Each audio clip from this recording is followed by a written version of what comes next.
সিনেমাটার গুণগান আর কি করব, ফিল্ম ইউনিভার্সে যেন ঝড় তুলেছে হিটের এই ৩ নম্বর মুভি HIT অর্থাৎ হোমিসাইড ইনভেস্টিগেশন টিম ফ্র্যাঞ্চাইজির তৃতীয় কিস্তি চলে এসেছে নানির সাথে। হ্যালো প্রিয়জনেরা, কেমন আছেন সবাই? আমি আপনাদের সাইফ আছি সাথে। কথা না বাড়াই, let's jump into the explanation. গল্পের শুরুতেই আমরা দেখতে পাই বিশেষ বীরত্বের জন্য ভিরানা নাগপাড়ে নামক একজন লেডি পুলিশ অফিসারকে সম্মানিত করা হচ্ছে, আর অন্যদিকে আরেকজন পুলিশ অফিসারকে গ্রেফতার করা হয়েছে। আর সেটা নিয়ে টিভি মিডিয়ায় চলে প্রচুর ঝড়। যেখানে ভিরানার মতো মহান অফিসার কাজ করে, সেই পুলিশ ডিপার্টমেন্টে কিভাবে অর্জুন সরকারের মতো ক্রিমিনাল কাজ করতে পারে। এসিপি অর্জুনকে কোর্টে তোলা হলে জর্জ বলে, যেহেতু কোনো সিভিলিয়ান সে নয় বরং একজন পুলিশ অফিসার, তাই পুলিশকে ডিটেল ইনভেস্টিগেশন করার আদেশ দেয় আদালত। অর্জুনকে সেন্ট্রাল জেলে পাঠানো হয়, কিন্তু জেলের ভেতর অর্জুন সব কয়েদিদের হিট লিস্টে চলে আসে। কিন্তু একজন কয়েদি তাকে অন্যদের থেকে সরিয়ে তার সেলে নিয়ে যায় আর জানতে চায় সে পুলিশ হয়েও কিভাবে জেলে আটক হলো। বলতে বলতেই কয়েদিটি অর্জুনের দিকে আত্মরক্ষার জন্য একটি ছুরি এগিয়ে দেয়। মূলত অর্জুন সরকারের মতো শক্তিশালী আর প্রভাবশালী একজনকে দলে টানতে চাইছিল কয়েদিটি। অর্জুন ছুরিটি হাতে নিয়ে সেই কয়েদিকে কাহিনী বলতে শুরু করে, আর সিন চলে যায় ফ্ল্যাশব্যাকে। নির্জন এক নদীর পাড়ে উল্টো করে ঝোলানো এক ব্যক্তি, পাশেই নীলচে চোখের অর্জুনকে আমরা দেখতে পাই। সামনে একটি ক্যামেরা সেটআপ রাখা, আর সেই ক্যামেরার সামনে ভাবলেশীনভাবে অর্জুন লোকটির গলা কেটে তাকে মেরে ফেলে। আর এই রহস্যের প্রথম প্রশ্নটা সামনে আসে, কেন এই খুন? পরের দৃশ্যে দেখা যায় অর্জুন ভাইজ্যাক নামক এক পাহাড়ি অঞ্চলের হিট টিমের হেড হিসেবে জয়েন করেছে। হিটের পূর্ণ অর্থ হচ্ছে হোমিসাইড ইনভেস্টিগেশন টিম। অল্প সময়ই অর্জুনের সহকর্মীরা বুঝে যায় যে এই লোকের মাথায় সমস্যা আছে। হুট করেই অকারণে রেগে যাওয়া অর্জুন খুবই আগ্রাসী এবং ব্রুটাল প্রকৃতির মানুষ। ভায়োলেন্স তার জন্য যে কোনো সমস্যা সমাধানের প্রথম উপায়। এই পর্যায়ে তারা একটি হোমিসাইডের খবর পায় এবং সবাই মিলে মার্ডারের লোকেশনে যেতে থাকে। তারা পৌঁছে গেলে আমরা দেখতে পাই অর্জুন যাকে মেরে ঝুলিয়ে রেখেছিল তার ইনভেস্টিগেশনেই সবাই এসেছে, এমনকি অর্জুনও। সেখানে গুরুত্বপূর্ণ কোনো এভিডেন্স পাওয়া না গেলেও অর্জুনেরই প্ল্যান করা কিছু জিনিসপত্র পাওয়া যায়। অর্জুন সবগুলো এভিডেন্স ফরেন্সিক ডিপার্টমেন্টে পাঠাতে বলে। সেই রাতে বাসায় ফেরে অর্জুন। বাড়িতে সে আর তার রিটায়ার্ড আর্মি ম্যান বাবা থাকে। তাদের কথোপকথন থেকে বোঝা যায় অর্জুনের মা ছোটবেলাতেই মারা গিয়েছেন, আর সৈনিক বাবার সময় কেটেছে যুদ্ধের ময়দানে। তাই ছোটবেলা থেকেই অনাদরে অবহেলায় আত্মীয়ের বাসায় বড় হয়েছে অর্জুন, আর এর জন্য সে নিজের বাবাকেই দায়ী মনে করে। বাবার সাথে তার সম্পর্ক খুব একটা যে ভালো তা বলা যায় না। আর এই ট্রমাটিক চাইল্ডহুড অর্জুনের এক্সট্রিম লেভেলের অ্যাগ্রেসিভনেসের কারণ। সে একজন সাইকিয়াট্রিস্টের কাছেও যায় যে ধীরে ধীরে অর্জুনকে এই মানসিক আক্রোশ থেকে বের করার চেষ্টা করছেন। ডাক্তার দেখিয়ে সে ডিপার্টমেন্টের মিটিং জয়েন করে। জানা যায় ফরেন্সিক থেকে জানা গেছে যে খুঁজে পাওয়া লাশের দেহের কয়েকটি অর্গান মিসিং, আর তাকে কে বা কেন মারা হয়েছে এই বিষয়ে সুনির্দিষ্ট কোনো তথ্যই পাওয়া যাচ্ছে না। অর্জুন ডিআইজিকে কথা দেয় যে সে দ্রুত এই কেসের সুরাহা করে ফেলবে, কিন্তু অন্য কেউ না জানলেও অর্জুন আর আমরা অডিয়েন্সরা তো জানি যে খুনি আসলে কে। এখন প্রশ্ন হচ্ছে, অর্জুন কি সাইকোপ্যাথ, নাকি খুনি আর পুলিশ একই চেহারার দুই আলাদা ব্যক্তি? এদিকে বয়স তো অর্জুনের কম হয়নি। সে অনলাইন ম্যাট্রিমনি থেকে অনেক মেয়ের সাথেই ডেটে গিয়েছিল, কিন্তু কেউই তার স্ট্রেট ফরওয়ার্ড আর জাজমেন্টাল কথাবার্তা সহ্য করতে পারেনি। আর অর্জুন সিদ্ধান্ত নিয়েছিল যে নিজের ডিপার্টমেন্টের কোনো পুলিশ মেয়েকে সে বিয়ে করবে না। যখন সে আশা প্রায় ছেড়েই দিয়েছিল, তখন রোদেলা নামক একটি মেয়ের সাথে দেখা হয় তার, যাকে শেষ পর্যন্ত খুব মনে ধরে অর্জুনের। আর রোদেলাও অর্জুনকে নিজের করে নেয়। তাদের মধ্যে একটা সুইট রোমান্টিক অ্যাঙ্গেল গড়ে ওঠে। কিন্তু পরের দিনই এই প্রেমিক অর্জুন আরও একজনকে জঙ্গলে নিয়ে এসে একই কায়দায় মারার জন্য প্রস্তুতি নেয়। এই সময় কেউ তাকে লক্ষ্য করে গুলি চালায়, আর গুলি আর কেউ নয়, চালিয়েছে বর্ষা নামক অর্জুনেরই এক জুনিয়র HIT অফিসার। কিন্তু বর্ষা একটা ভুল করে, সে অর্জুনের বেশি কাছে এসে পড়েছিল, আর ফলে অর্জুনের আঘাতে জ্ঞান হারানোর কিছুক্ষণ পর সে নিজেকে একটি চেয়ারে বাঁধা অবস্থায় আবিষ্কার করে। বর্ষার চোখের সামনেই অর্জুন সেই লোকটিকে আগের উপায় হত্যা করে, আর এইবারও এই দৃশ্য সে ভিডিও করে। রাগে ক্ষোভে কাঁপতে কাঁপতে বর্ষা বলে, আমি আগেই বুঝেছিলাম যে তুই একটা সাইকোপ্যাথ, তোকে আমি ছাড়ব না, আমি সবাইকে জানিয়ে দিব। তার কথার জবাবে অর্জুন বলে, তুমি আমার নামে রিপোর্ট করে আমাকে জেলে আটকে রাখলেও এমন খুন হতেই থাকবে। অর্জুনের কথায় আপনার মতোই কনফিউজ হয়ে যায় বর্ষা, আর অর্জুন এইবার বর্ষাকে একদম শুরু থেকে বলতে শুরু করে, আর আমরাও সেই কেন এর উত্তর খুঁজে পাই। বেশ কিছু সময় আগে অর্জুন HIT এর হয়ে শ্রীনগরের এক মার্ডার ইনভেস্টিগেশনে গিয়েছিল। এক্স্যাক্টলি অর্জুন যেইভাবে মার্ডার করছে সেভাবেই করা হয়েছিল নৃশংস হত্যাটি। সুরতহাল পর্যবেক্ষণ করে অর্জুন বুঝতে পারে বড় কোনো গাড়িতে করে এসেছিল এখানে খুনি। তো অর্জুন তার টিম নিয়ে ইনভেস্টিগেশন শুরু করে দেয়। আর এর মধ্যেই অটোপসি রিপোর্ট আসলে জানতে পারে যে 3টি অর্গান মিসিং। সেই 3টি অর্গান হচ্ছে হাইপোথ্যালামাস, পিটুইটারি এবং অ্যাড্রেনালিন গ্ল্যান্ড। অর্জুন এই অর্গানগুলোর নাম শুনে বলে, এইগুলো ট্রান্সপ্লান্ট করার মতো অর্গান না, এইখানে অন্য কাহিনী আছে। জোরদার ইনভেস্টিগেশন শুরু করে দেয় অর্জুন। ছোট্ট উপত্যকা শহরের মধ্যে তীক্ষ্ণধার বুদ্ধিমান অর্জুন অল্প সময়েই মূল কালপ্রিটকে খুঁজে বের করে ফেলে। ব্রুটাল এক ফাইট সিকোয়েন্সের মাধ্যমে সেই খুনিকে সে আটক করে ফেলে। ওই খুনির 5 জন সহচরকে মারতে মারতে প্রায় মেরেই ফেলেছিল। এরপর সাসপেক্টকে হিট অফিসে তুলে নিয়ে আসে অর্জুন। তথ্য সংগ্রহের জন্য তাকে 3rd ডিগ্রি দেওয়া শুরু করলে সে অজ্ঞান হয়ে পড়ে। সেই সাসপেক্টের ফোন সাইবার সেল থেকে খুলে নিয়ে আসে একজন। অর্জুন ফোনটা খোলে কোনো এভিডেন্সের আশায়, কিন্তু সে ফোন খোলা মাত্রই একটা ভিডিও দেখে চমকে ওঠে। আর ভিডিওটা ওই ভিকটিমের, যাকে এই লোকটাই নির্মমভাবে মেরেছে। নিশ্চিতভাবেই আসল খুনিকেই ধরেছে সে। এখন শুধু এমন অদ্ভুত উপায়ে হত্যার পেছনের মোটিভটা জানা বাকি। কিন্তু এই সময় অর্জুন সহ পুরো ডিপার্টমেন্টের মাথায় বাজ ভেঙে পড়ে যখন তারা জানতে পারে ঠিক একই রকম আরেকটা খুন কিছুক্ষণ আগেই হয়ে গেছে। কিন্তু ওই খুন হয়েছে শ্রীনগর থেকে বহু দূরে বিহারের এক স্থানে। এমনকি ওখানকার পুলিশ সেই খুনিকেও আটক করতে সক্ষম হয়েছে। একদিনেই 2টা আলাদা আলাদা জায়গায় একই প্যাটার্নে 2টা আইডেন্টিক্যাল মার্ডার। খেপাটে অর্জুন মুহূর্তেই টিম নিয়ে বিহারের উদ্দেশ্যে রওনা দেয়। সেখানে গিয়ে সে দেখতে পায় ওই খুনিও আগের জনের মতোই পুরো ঘটনাটাই ভিডিও করেছে। কিন্তু 2 জন অপরাধীর মধ্যে কোনো সিমিলারিটি নেই, একমাত্র হত্যা করার ধরন ছাড়া। একে অন্যকে কোনোভাবে চেনেও না তারা। তাহলে এই 2টা কেসের মধ্যে এত মিল কিভাবে? এইসব ভাবতে ভাবতেই অর্জুনের কানে আসে অবিশ্বাস্য এক তথ্য। উপর মহল থেকে সে জানতে পারে সারা দেশে এখন পর্যন্ত এমন 13টি মার্ডারের খবর পাওয়া গেছে। সব ভিকটিমকে একইভাবে গাছের সাথে উল্টো করে বেঁধে হত্যা করা হয়েছে। এদের সবার শরীরের একই অর্গান মিসিং। এমনকি দেশের বাইরেও এই রকম প্যাটার্নেরই 2টি হত্যাকাণ্ডের খবর পাওয়া গেছে। আর সবগুলো কেসই আনসলভ। মাথায় খুন চেপে যায় অর্জুনের। যেভাবেই হোক এই রহস্যের সমাধান সে করেই ছাড়বে। তাই বিহারের খুনিকে সাথে নিয়ে সে শ্রীনগরের উদ্দেশ্যে রওনা দেয়। পথে বিহারি সন্ত্রাসীদের বাধা বিপত্তি পেরিয়ে শেষ পর্যন্ত যখন সে শ্রীনগর এসে পৌঁছে, তখন সে দেখে তার নামে প্রোটেস্ট চলছে। তার বস তাকে জানায়, তুমি যাদেরকে গুরুতর আহত করেছিলে তাদের মধ্যে 2 জন কাশ্মীরের রাজনীতির সাথে যুক্ত, তাই তার দলের মানুষজন প্রোটেস্ট করছে। অর্জুন জানায়, একই প্যাটার্নে মার্ডার করা 2 জন ভিন্ন মার্ডারার এখন আমার হাতে। দেশে 13টা মোট মার্ডার হয়েছে, তাই তাদের থেকে সবকিছু বের করে নিয়ে আসতেই হবে। বস দ্রুত সবকিছু করতে বলে। এরপর শ্রীনগরের সাসপেক্টের বাড়ি সার্চ করে অর্জুন। সার্চ করে তারা বিভিন্ন ধারালো অস্ত্র পায়। সেই অস্ত্রগুলো পরীক্ষা করার সময় একটি ছুরিতে অর্জুন CTK এই 3টি অ্যালফাবেট খোদাই করা দেখতে পায়। তখন অর্জুন বলে, এই নামটা তার পরিচিত লাগছে। এই কেসেই সে আগেও কোথাও CTK দেখেছিল। তার পুরো কেসের সব এভিডেন্স সে আরও একবার ঘাটার নির্দেশ দেয় জুনিয়রকে। এরপর থানাতে আসলে সে দেখে প্রোটেস্টররা পুলিশের ইউনিফর্ম জ্বালিয়ে দিচ্ছে। নিজের অপমান সহ্য করলেও ইউনিফর্মের অপমান অর্জুন সরকার সহ্য করে না। তাই এই ভিড়ের মধ্যে একা ঢুকেই সে সবাইকে তার বিখ্যাত সেই লাঠিটা দিয়ে পেটাতে শুরু করে। যাকে ধরে অর্জুন পেটাচ্ছিল তার হাতে একটি ট্যাটু দেখে হঠাৎ অর্জুনের মনে পড়ে CTK লেখাটি সে সেই বিহারি খুনির হাতের ট্যাটুতে দেখেছে। অর্জুন অ্যাজিউম করে যে এইটা কোনো স্যাটানিক কাল্টের কাজ হতে পারে। এরপর ইন্টারোগেশন রুমে 2 খুনিকে একসাথে নিয়ে আসা হয়। ব্যক্তিগতভাবে একজন খুনি আরেকজনকে চেনে না, কিন্তু তারা CTK শব্দটা অর্জুনের মুখে উচ্চারিত হতে শুনেই একসাথে চমকে ওঠে। তখনই অর্জুন একটা গেম খেলে। সে বলে, তোমাদের মধ্যে একজন সবকিছু ঠিকঠাক মতো করলেও অন্যজনের খুনের নিয়ম পালন করা ঠিক হয়নি। এইটা শুনে বিহারিটা অনেক রেগে যায়, কিন্তু কাশ্মীরি বলে, আমি সবই ঠিক মতো করেছি, ঠিক যেভাবে ওয়েবসাইটে। এতটুকু বলেই সে বুঝতে পারে সে অনেক বড় ভুল করে ফেলেছে, আর সাথে সাথে চুপ হয়ে যায়। কিন্তু ততক্ষণে অর্জুন জেনে গিয়েছে যে CTK আসলে একটা ওয়েবসাইট। অর্জুনের জুনিয়র মানব তা চেক করতে থাকে, কিন্তু CTK নামক কোনো ওয়েবসাইট সে খুঁজে পায় না। তখন অর্জুন বলে, নিশ্চয়ই এটা কোনো সাধারণ ওয়েবসাইট নয়, এটা ডার্ক ওয়েবসাইট, যা দেখতে হলে লাগবে অনিয়ন বা টর ব্রাউজার। ডার্ক ওয়েব সম্পর্কে ধারণা নিশ্চয়ই আপনাদের সবারই আছে, বিস্তারিত আর বললাম না। কারো কোনো প্রশ্ন থাকলে কমেন্টে জানিয়েন।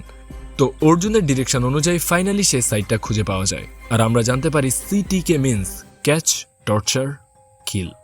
সে সাইটে এমন অসংখ্য ভিডিও আপলোড করা আছে বিভিন্ন মানুষের, আবার সেই ভিডিওগুলোতে রেটিং পর্যন্ত দেয়া আছে, যেন এইটা সিরিয়াল কিলারদের সোশ্যাল মিডিয়া। আর মার্ডার করার রুলসও দেয়া আছে ওয়েবসাইটে। মার্ডার করার পর কিভাবে সব অর্গান বের করতে হবে আর তা কিভাবে সংরক্ষণ করতে হবে, কোথায় নিয়ে আসতে হবে, এই সব কিছু এই ওয়েবসাইটে জানিয়ে দেয়া আছে। এই সাইটের পার্মানেন্ট মেম্বার হতে হলে অন্তত 2টা মানুষকে শেষ করে সেই ভিডিও আপলোড করতে হবে। তো যারা সঠিকভাবে 2টা মার্ডার করতে পারে তারা হয়ে যায় তাদের স্পেশাল মেম্বার। আরও একটা ইন্টারেস্টিং ব্যাপার হচ্ছে, এই ওয়েবসাইটের সব মেম্বার প্রতি বছর কোনো একটা জায়গায় একদিনের জন্য একত্রিত হয়। এই পর্যায়ে প্রশ্ন হচ্ছে, এই সাইটের পেছনে কে বা কারা আছে, আর এই অর্গানস নিয়ে তারা করেই বা কি?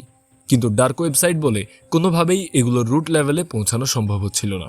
তখন অর্জুন সে 2 সাইকোকে তার স্বভাব মতো ভয়ানক টর্চার করতে থাকে। তার ঊর্ধ্বতন অফিসার এসেও তাকে থামাতে ব্যর্থ হয়। বিহারি সাইকোকে কঠিন টর্চার করতে দেখে আতঙ্কিত কাশ্মীরি পুলিশের পিস্তল কেড়ে নিয়ে সবার সামনেই সুইসাইড করে বসে। অর্জুনের এমন কাজের জন্য তাকে শাস্তিমূলক ট্রান্সফার করে এই ভাইজ্যাক শহরে পাঠানো হয়। এতক্ষণ ধরে বর্ষাকে এই সব কিছু বলছিল অর্জুন।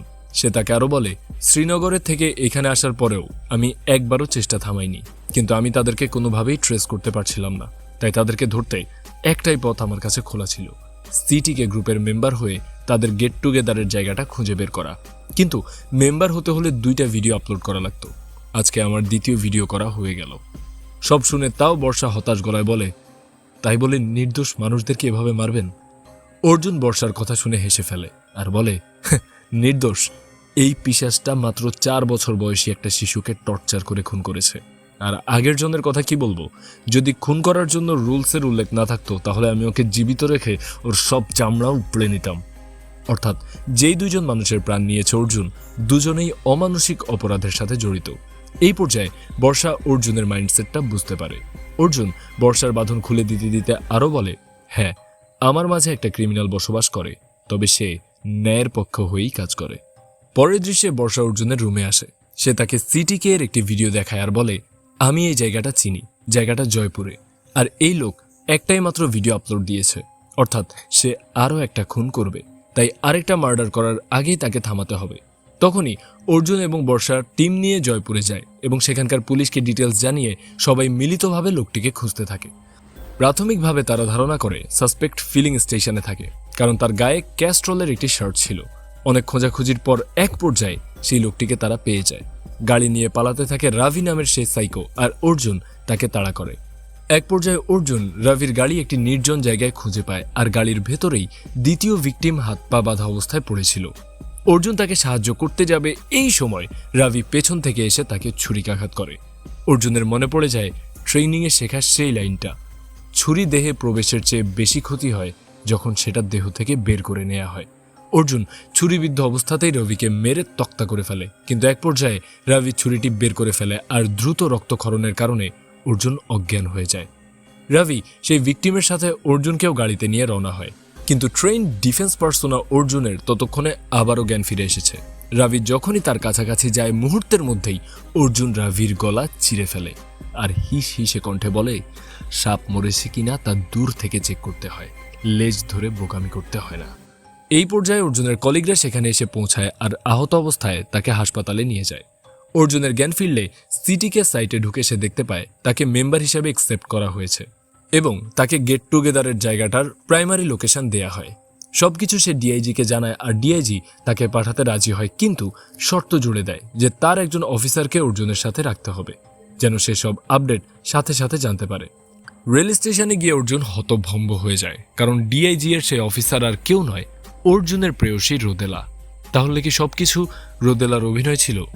রাগে দুঃখে অর্জুনের মুখ কালো হয়ে গেল সে প্রফেশনালিজম বজায় রাখে। ট্রেনে উঠে অর্জুন সবাইকে তার প্ল্যান বলে। সে একা যাবে সেই জায়গায় আর বাকিরা গোপনে তাকে ফলো করবে। এরপর রোদেলা অর্জুনকে একান্তে পেয়ে তাকে সবকিছু খুলে বলে। মূলত সে অর্জুনকে অনেক আগে থেকেই চিনত এবং ভালোবাসত, কিন্তু যেহেতু সে নিজেও একজন পুলিশ আর অর্জুন কোনো পুলিশকে বিয়ে করবে না সিদ্ধান্ত নিয়েছে, তাই সে তার পরিচয় গোপন রেখেছিল। আর এই মিশনে তার যুক্ত হওয়াটা পুরোটাই কাকতালীয়। তার কথা শুনে অর্জুনের ভুল ভাঙে আর ট্রেনের মধ্যেই তারা ইয়াম ইয়াম করে। যাক, স্পটে গেলে কিছু লোক মাথা ঢেকে অর্জুনকে নিয়ে চলে, তখন পিছু পিছু অন্য সবাইও গাড়ি নিয়ে ফলো করে। এর মধ্যে একটা গাড়ি আলাদা হয়ে অন্য রাস্তায় চলে যেতে থাকে। তখন একজনকে তারা নামিয়ে দিয়ে অন্যরা অর্জুনের পিছু করে। একটু পর আরেকটা গাড়িও অন্য রাস্তায় ঢুকলে বর্ষা সেদিকে যায়, আর আরেকটার পেছনে যায় রোদেলা। তো তারা ভাবে 3টি গাড়ির একটাতে অর্জুন তো আছেই, কিন্তু দেখা যায় অর্জুনকে ওই 3 গাড়ি নয় বরং অন্য একটা গাড়িতে করে নিয়ে যাওয়া হয়েছে। রাত 3:30 দিকে অর্জুনকে নিয়ে আসা হয় অরুণাচল প্রদেশের গভীর জঙ্গলের মধ্যে এক জায়গায়।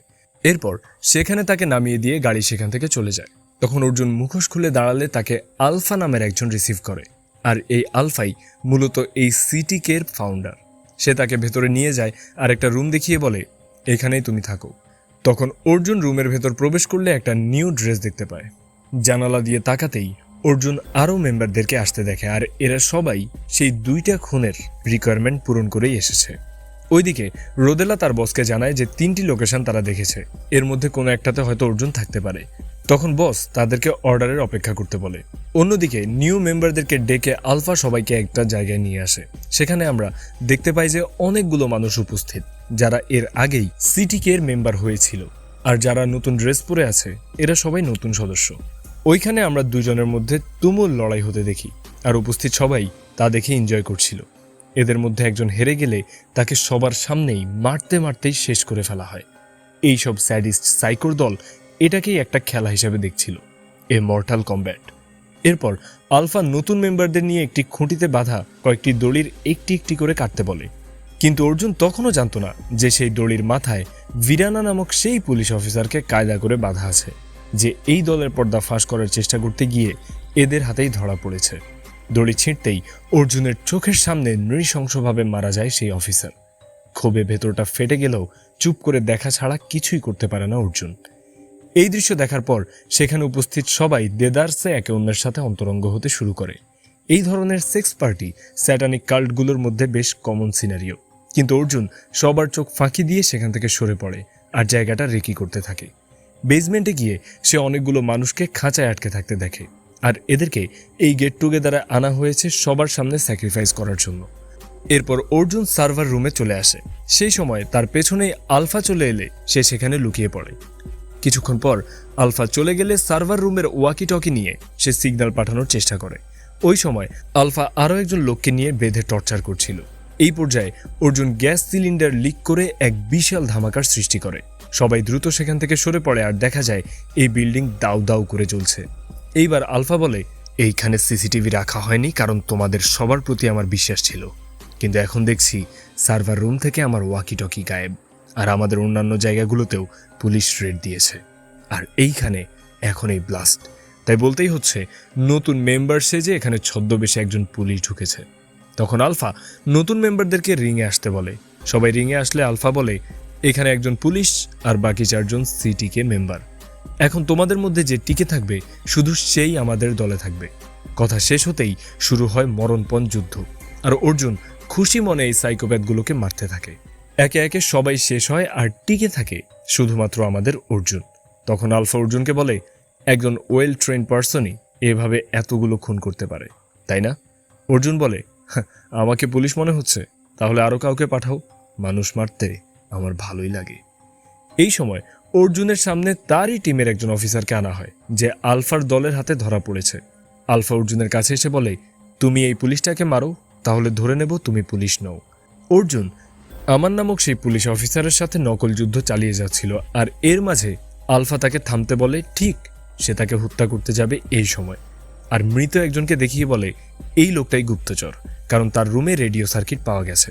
মূলত অর্জুনই প্ল্যান করে অন্যজনের রুমে সার্কিটটা লুকিয়ে রেখেছিল। এরপর আলফা ওই পুলিশটাকে মারার নির্দেশ দিলে অর্জুন এবার ধমকে ওঠে। সে বলে, আগে ওর থেকে তথ্য বের করতে হবে। বলেই সে বিশেষ উপায়ে খালি হাতেই সেই পুলিশের শোল্ডার বোন ডিসলোকেট করে ফেলে, যা দেখে সবাই অনেক ইমপ্রেস হয়। আলফা তার সাথে অ্যাগ্রি করে আর 1 ঘন্টা তাকে সময় দেয় সব তথ্য বের করে নিয়ে আসার জন্য। এরপর অর্জুন অফিসার আমানকে জিজ্ঞাসাবাদের নাম করে বেসমেন্টে নিয়ে যায়, যেখানে সবাইকে বন্দি করে রাখা হয়েছে। অর্জুন আমানকে বলে, এইখানে আমি অন্য সবাইকে অন্যদিকে বিজি রাখবো, সেই সময় তুমি সবাইকে নিয়ে বের হয়ে যাবে। আমান বলে, এইখানে 150 জন খুনি সাইকোপ্যাথ আছে, তাদের থেকে আপনি কিভাবে বের হবেন? অর্জুন বলে, তুমি সহ সবাইকে উদ্ধার করা আমার দায়িত্ব, তাই যেভাবেই হোক উদ্ধার আমি করব। দেখি 150 জন মিলে আমাকে থামাতে পারে কিনা। অন্যদিকে ডিপার্টমেন্ট অর্জুনকে খুঁজে না পেয়ে হাল ছেড়ে দিলেও রোদেলা আর বর্ষা আনঅফিসিয়ালি তাকে খুঁজছিল। তারা অর্জুনের পাঠানো সেই সিগন্যাল খুঁজে পেয়ে লোকেশন ট্রেস করে ফেলে, দ্রুত ব্যাকআপের জন্য কল করে। তখন অন্য প্রান্ত থেকে কেউ একজন বলে, ব্যাকআপ আসছে, তবে আপনার টিম নয়। এর মধ্যে 1 ঘন্টা হয়ে গেলে সব সাইকো একত্রিত হয়। তখন অর্জুন তার জুনিয়রকে দেখিয়ে বলে, এর নাম আমান, জব করে পুলিশের স্পেশাল ইউনিট HIT-তে, আর সে 3 বছর ধরে সিটিকে নিয়ে ইনভেস্টিগেশন করছে। তার কথার জবাবে আলফা বলে, আজকেই এর মৃত্যু আমরা উপভোগ করব, কিন্তু তার আগে আজকের ফাইনাল অ্যাক্ট হবে। সব ধরনের সীমা আমরা পার করে যাব। বিধাতা বলে কেউ যদি থাকে, আজকে এই নিষ্পাপ শিশুর জীবন শেষ করে আমরা তার ক্ষমতাকে উপহাস করব। এই নবজাতকের বলি দিয়ে আমরা চূড়ান্ত আনন্দ উপভোগ করব।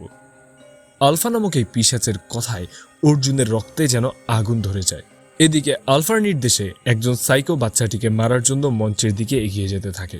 লোকটি বাচ্চাটিকে নিচে রেখে মারার জন্য প্রস্তুতি নিলে সবাই কাউন্টডাউন শুরু করে। 3, 2, 1। কোপ বসাতেই যাবে সে, এই সময় হঠাৎ একটা হুটোপুটি, আর দেখা যায় লোকটির মাথা তার ধড় থেকে আলাদা হয়ে গেছে। ভাই, পিওর গুজবাম্প। শুরু হয় সিনেমার ইতিহাসের অন্যতম ব্রুটাল একটা অ্যাকশন সিকোয়েন্স। আমান ভিকটিমদের নিয়ে সেখান থেকে সরে পড়ে, আর একাই অর্জুন পাশবিকভাবে সবাইকে মারতে থাকে। এই সিনগুলো বর্ণনা করার কোনো উপায় নেই, এইগুলো জাস্ট নিজে দেখতে হবে। আপনাদের মধ্যে কেউ যদি পুরো মুভিটা দেখতে চান তাহলে কমেন্টে আমাদেরকে জানান, আমি মুভির লিঙ্ক দিয়ে দিব। একের পর এক শয়তানকে জমের দুয়ারে পাঠালেও নিজেও অনেকটা জখম হয় অর্জুন, কিন্তু সে লড়াই থামায় না।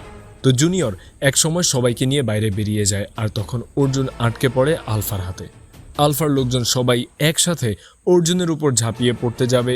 এই সময় সেখানে গ্র্যান্ড এন্ট্রি নেয় হিট সেকেন্ড কেসের নায়ক SP কৃষ্ণাদেব। তখন দুইজন মিলে তুমুল লড়াই শুরু করে। এরপর কৃষ্ণা অর্জুনকে জিজ্ঞেস করে, এদের মধ্যে কয়জনকে জীবিত ধরা দরকার তোর? অর্জুন ঠান্ডা স্বরে জবাব দেয়, 0। এরপর আর কিসের বাধা, একে একে সেই পিশাচগুলোকে শেষ করতে থাকে কৃষ্ণা আর অর্জুন। শেষ দিকে রোদেলাকে বর্ম করে বাঁচার পায়তারা করে আলফা, কিন্তু লাভের লাভ কিছুই হয় না।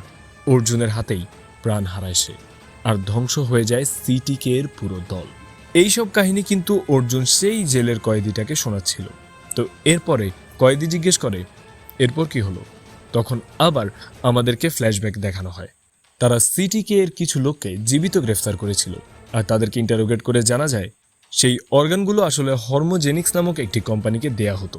মানুষ যখন প্রচণ্ড আতঙ্কিত থাকে তখন আমাদের দেশে বিশেষ কিছু হরমোন সৃষ্টি হয়, যা বিপদের মুহূর্তে আমাদের নার্ভগুলোকে আরও বেশি কার্যক্ষম করে তোলে। ভিকটিমগুলোকে এজন্যই ওইভাবে হত্যা করা হয়েছিল। আতঙ্কিত অবস্থায় মারা যাওয়া লোকগুলোর সেই অর্গানগুলোকে ব্যবহার করে তারা একটি বিশেষ ধরনের সেক্স ড্রাগ বানানোর চেষ্টা করছিল। কৃষ্ণা বলে, প্রায় যেমন শুনতে পাওয়া যায় যে 80 বছর বয়স্ক হলিউড অভিনেতার বাচ্চা হয়েছে, বৃদ্ধ বিলিয়নিয়ার আটক হয়েছে সেক্স পার্টিতে। এই ধরনের বৃদ্ধ বিলিয়নিয়ারেরা নিজেদের যৌন ক্ষমতাকে টিকিয়ে রাখার জন্য এই ধরনের ড্রাগ বিপুল পরিমাণ অর্থ দিয়ে কিনে নেয়। আর ইন্ডিয়া থেকে এই অর্গানগুলো হরমোজেনিক্সকে সরবরাহ করছিল KTC নামক একটি কোম্পানি, যার ফুল ফর্ম হচ্ছে কিন টু কেয়ার, KTC, আর উল্টো করলে CTK, ক্যাচ, টর্চার, কিল। মূলত এই KTC এর ওনারই CTK এর মূল ফাউন্ডার। আলফা ছিল শুধুই কভার আপ, আর সেই CTK এর মালিকের নাম ছিল স্যামুয়েল জোসেফ। এই সময়ে সেই স্যামুয়েল জোসেফ নিজে যদিও মানি লন্ডারিং কেসে হাজতে আটক ছিল, কিন্তু সেখান থেকেই সে এই পুরো নেটওয়ার্কটা কন্ট্রোল করছিল। আর বিপুল পরিমাণ অর্থ থাকার কারণে জেলের মধ্যেও সে আরামায়েশেই দিন কাটাচ্ছিল। এই কথা শুনে রোদেলা বলে, দুর্ভাগ্যজনক বিষয় হচ্ছে সে হাজতে বন্দী, আর আমরা তার কিছুই করতে পারবো না। এই কথা শুনে তার দিকে তাকিয়ে কৃষ্ণা এবং অর্জুন দুজনেই হেসে ওঠে। কিছু একটা তো চলছিল এই দুই বন্ধুর ভেতর। অর্জুনের বিরুদ্ধে পুলিশ রুলস ভঙ্গ করার কেস করে, আর সেই কেসের কারণে অর্জুনকে সেন্ট্রাল জেলে পাঠানো হয়, সেই জেলে যেখানে জোসেফ স্যামুয়েল আটক ছিল। আর বলার অপেক্ষা রাখে না, এতক্ষণ পর্যন্ত যেই কয়েদিকে অর্জুন এইসব ঘটনা শোনাচ্ছিল সে আর কেউ নয়, এই স্যামুয়েল জোসেফ।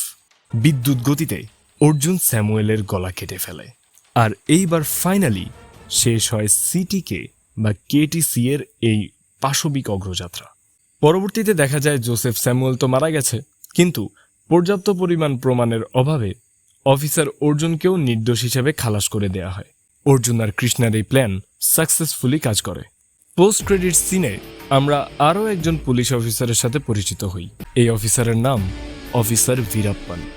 হ্যাঁ, চিনতে পারছেন তো, আমাদের কাথি। আর এই দৃশ্য থেকে এই জিনিসটা স্পষ্ট হয় যে HIT বা হিটের চতুর্থ কিস্তিতে নায়ক হিসাবে আমরা দেখতে পাবো কাথিকে। আর এই দৃশ্য দেখানোর মধ্য দিয়ে শেষ হয় HIT বা হিট 3 এর কাহিনী। তো প্রিয়জনেরা, এই ছিল আমাদের আজকের মুভি এক্সপ্লেনেশন। ভিডিওটি কেমন লেগেছে তা আমাদেরকে কমেন্ট করে জানান। আর মুভিটি I loved it, trust me, আমার অনেক ভালো লেগেছে। কালার গ্রেডিং থেকে শুরু করে যে অ্যাকশন সিকোয়েন্স আর নানির অ্যাক্টিং, ও মাই গড, হি ওয়াজ ব্রুটাল। আমি জানি না কেন অ্যানিমেল দেখে মানুষ এত বেশি এক্সাইটেড হয়েছিল। This movies action sequence is 10 Times better than animal. I personally hate animal. এই ধরনের মুভিজগুলো সোসাইটির উপর একটা ব্যাড ইনফ্লুয়েন্স। তো যাই হোক, আপনাদের কমেন্টের আশায় বসে থাকলাম। কমেন্ট করে জানান আপনার মতামত। যদি ভিডিও ভালো লাগে একটা লাইক দিন। আমি সাইফ ছিলাম আপনাদের সাথে, আর আজকে বিদায় নিচ্ছি, কিন্তু শীঘ্রই দেখা হবে অন্য কোনো দিন নতুন কোনো মুভি নিয়ে। অসাধারণ কিছু নতুন মুভিজ এসেছে। আপনারা নেক্সট কোন মুভির এক্সপ্লেনেশন শুনতে চান তা আমাদেরকে প্লিজ কমেন্ট করে জানাবেন। আর যদি চ্যানেলে নতুন হন, ডোন্ট ফরগেট টু সাবস্ক্রাইব নাইটেলস বাংলা। আজকের জন্য এই পর্যন্তই। প্রিয়জনের খেয়াল রাখুন। আল্লাহ হাফিজ।